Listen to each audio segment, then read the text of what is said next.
So let's talk about the Minnesota Timberwolves. The Minnesota Timberwolves have recently been, well, in this season, have been one of the best teams in the league. And I just wanted to talk about, are they enough to win a championship? What would be their road? As they're number one in the West, they're tied with the Thunder. You know, they've won 7 out of their last 10, and they look like one of the best teams, that's coming out right now. As we're 57 games into the season, or at least the Timberwolves are, they sit comfortably with one of the best records in the entire NBA. I think honestly, it's the second or third best, depending if you put Oklahoma over. But they sit at the first seed right now with a comfortable lead due to the fact that they've been so consistent this season and the way that they've been playing. They're a team which has taken a lot of advantage of having good players and continuity and having players which understand each other, and their coach, right, has honestly been able to maximize their efficiency and their teamwork in general. I do believe that they're one of the best teams out right now, and with that being said, they can be seen as a threat in most cases due to their incredible mix of abilities and skill sets which they combine to make the team which they are. You know, as we saw yesterday, they were playing the Brooklyn Nets and it looked like a good game. They won the game. And as we see, the continuity to their success is very simple. It's based on three things. First, get effective shots, don't be greedy, play defense. And with those three things, they've managed to make a great team. The reason why is because they all trust each other.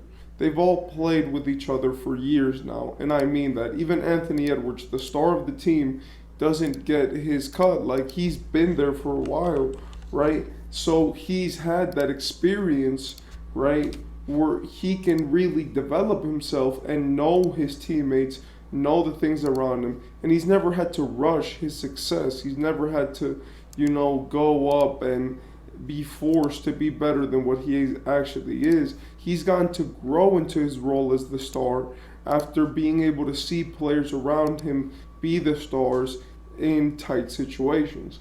This has made so that Anthony Edwards has become one of the best players in the NBA, and I mean that by far, right? Like, he's been on an absolute tear this season, and especially with the integration of a consistent jump shot for him and some good three-point shooting around him to make up for sometimes inconsistent drives, he's been able to place some real importance and some real value in his tough shot making and his clutch buckets.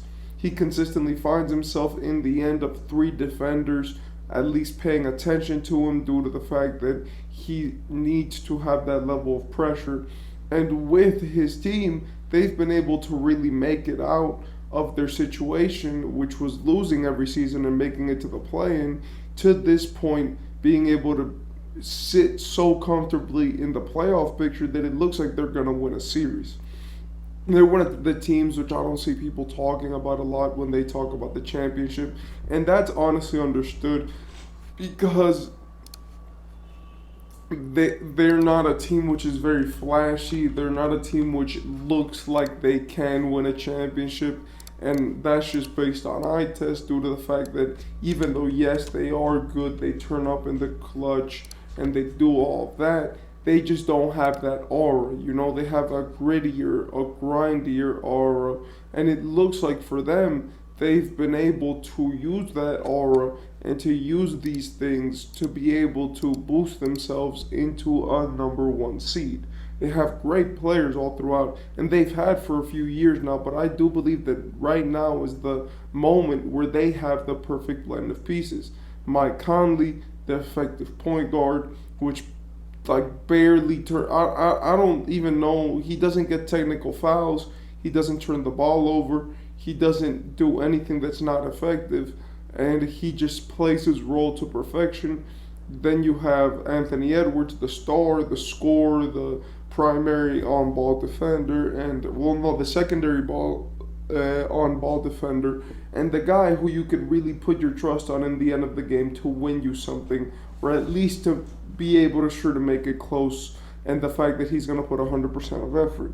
Then at small forward, you have a guy like Jaden McDaniels, which is amazing, and he is probably the best on-ball defender the NBA has this season.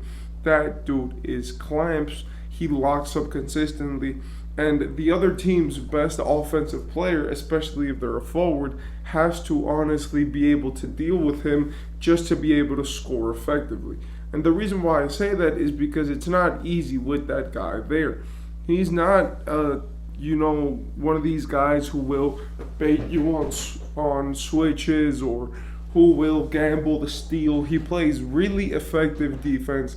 He stays spot on in front of his defender, and he's always pinpoint with what he does. Finally, we have obviously the Twin Towers, which are Karl Anthony Towns and Rudy Gobert. Karl is a great big man, and his biggest asset is the fact that he can just shoot and drive at the same time. He's a guy who can go, and as you saw last game, that monstrous dunk that he had where he just cradled the ball with one arm and just absolutely broke the rim. But also in that same game, you would see him pulling up from 30 feet, not 30, but maybe 25 feet, just pull it up and make it in transition.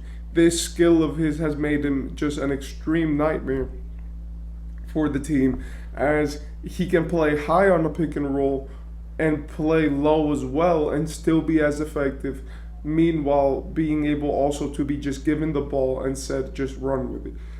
Finally, we have Gobert, which is probably the most important piece to this team, and he is the defensive player. He anchors the defense. He takes care of the other big men. And with Karl Anthony Towns being he's a good defender, but or at least in terms of effort, he's pretty good.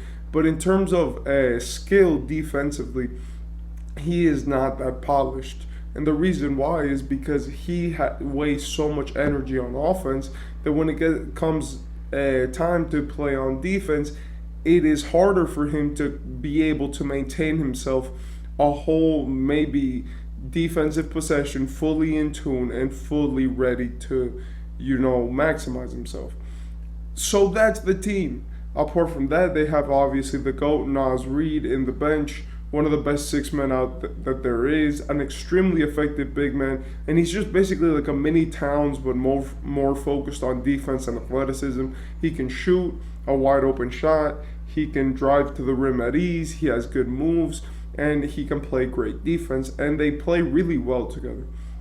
So why does that scrappy team with, very little stars and just a sense of unity do so well together? And I think the reason is great coaching. Chris Finch is their coach, right? And I do believe that under his umbrella, they've been able to just be one of the best teams in the NBA. I feel like Finch has always wanted an offense like this, but he never had the dynamic players to make it work because he always was stuck with some type of players which would not play up to their role or would not be happy with their position. And also, the thing is that coaching in Minnesota is surprisingly harder than you think. Coaching in Miami or in LA, players are more prone to be content in their situation right from the jump.